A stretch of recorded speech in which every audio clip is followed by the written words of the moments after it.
Okay, so I want to spend a few minutes talking about what you actually need for MegaEdit 3D. There's a few different moving parts which are required for this. A few I've mentioned already. The first and foremost, though, is that the 3D preview side of Infigo is a separate module. So it's a separate license. So if after you've seen this, you are keen to try it out, or you are keen to get more information, then get in contact with your customer success manager, which will be either Rob or Greg, and they can give you that extra information if you need it. What you'll also need is Blender. Now, this is a specific version of Blender, 2.79, if I get that correct. It's an older version of the, again, freely available 3D modeling software, and it is still freely available for download on the web from Blender's download locations. Now, the reason we need an older version of Blender is because we utilize an add-on or a plugin which is not really compatible anymore with the more recent versions. So there's no problem with using this older one. It's just because we need to use that particular plugin. That plugin is something called 3. And what this basically allows us to do is to export our Blender file in a JSON format that we specifically require.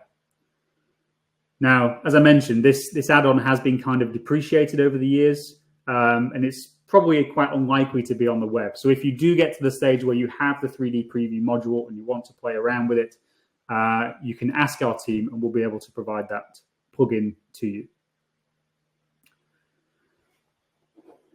Going down the list to something a little bit less, let me get to this list on here as well. So the next thing I would recommend, but is not necessary by any means, is Visual Studio Code.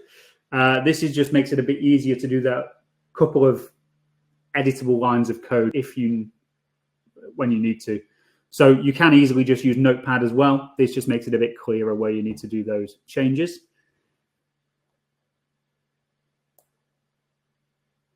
So you will need the ability to create your die line or some form of template that we're going to use for the 2D element of our preview. Again, this could be multiple different software packages.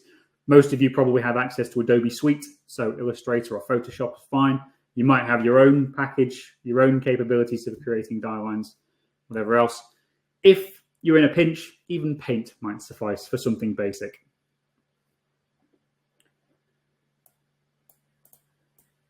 Now, I contemplated not putting this one on here, but we do have a recommendation of a physical mouse. So rather than your laptop mouse, if you are using Blender, and I did try this for a little while, using that without a mouse and just using a trackpad on a laptop or something is incredibly difficult, if nigh on impossible, I think. I'm sure Hector will be able to do it. But yes, I'd recommend a physical mouse.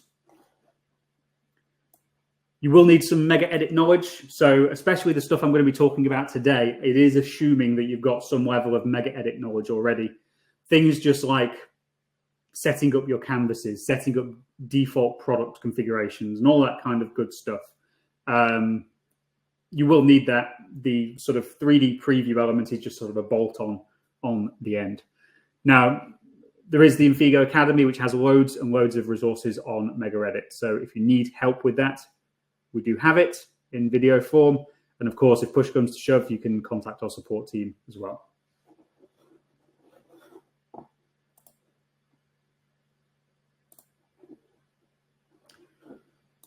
Okay.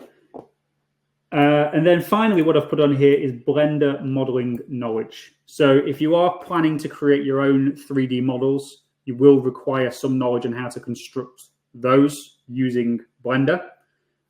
What I've discovered as well is that you can import other types of model in there as well. So if you're familiar with another 3D modeling platform, you might be able to create it in there and export it in a file which is relevant for import into Blender.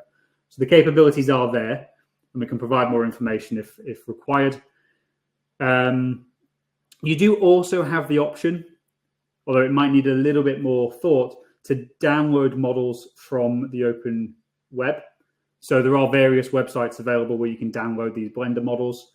Some of them that you download might not be in the correct state to immediately use to create a 3D preview from. So there is a caveat to that, but just so you know, resources are available on the internet for you to download these these already created 3D models, but it might need a bit more work to get it in the right state to use it.